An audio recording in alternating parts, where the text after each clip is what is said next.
क्या आप जानते हैं, ब्रह्मांड में आकाशगंगा के समान अनगिनत गैलेक्सियां हैं, तो आकाशगंगा के केंद्र की चमक इतनी अधिक क्यों है? यह चमक इतनी डरावनी है कि आप विश्वास नहीं करेंगे। इसका कारण सुनकर आप शायद विश्वास नहीं करेंगे, क्योंकि यह आपकी कल्पना से परे है। पहले आइए हम समझते हैं कि आकाशगंगा का केंद्र वास्तव में कितना चमकीला है। एक उदाहरण लेते हैं। सौर मंडल जिस क्षेत्र में है वह 120 वर्ग मीटर के कमरे की तरह है, जिसमें केवल 20 वाट का एक बल्ब जल रहा है, जबकि आकाशगंगा का केंद्र इस कमरे की तरह है।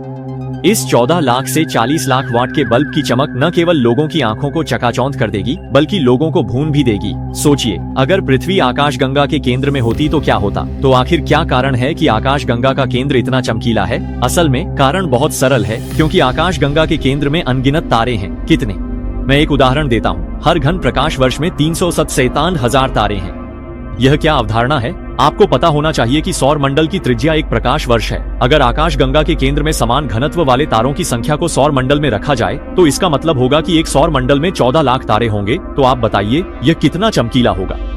और आप नहीं जानते हैं कि ये तारे सूरज से बहुत पुराने हैं, और ये सभी तारे एक अदृश्य वस्तु के चारों ओर घूम रहे हैं। यह अदृश्य वस्तु आकाशगंगा के केंद्र का सुपरमैसिव ब्लैक होल है।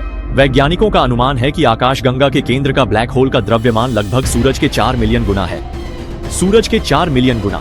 यह सुपरमैसिव ब्लैक होल सुनने में बहुत डरावना लगता है, लेकिन इसका महत्व नजरअंदाज नहीं किया जा सकता। यह पूरे आकाशगंगा का स्थिरता प्रदान करता है। इसके बिना आकाशगंगा के तारे शायद बिखर जाएंगे और आकाशगंगा का अस्तित्व ही नहीं रहेगा। तो 6 अरब वर्षों बाद हमारा सूरज भी समाप्त हो जाएगा, और जब सूरज जाने से पहले इसकी चमक कई हजार गुना बढ़ जाएगी। यह कुछ ऐसा होगा जैसे कोई मरते समय रिवर्स लाइट में आ जाए। आप फिर से सोचिए, जब सूरज की संख्या अचानक 1 लाख से अधिक बढ़ जाती है और हर एक की चमक पहले से हजारों गुना बढ़ जाती है, तो अगर हम जलने की स्थिति को न भी माने, तो क्या आप इस चमक में अपनी आंखें खोल पाएंगे?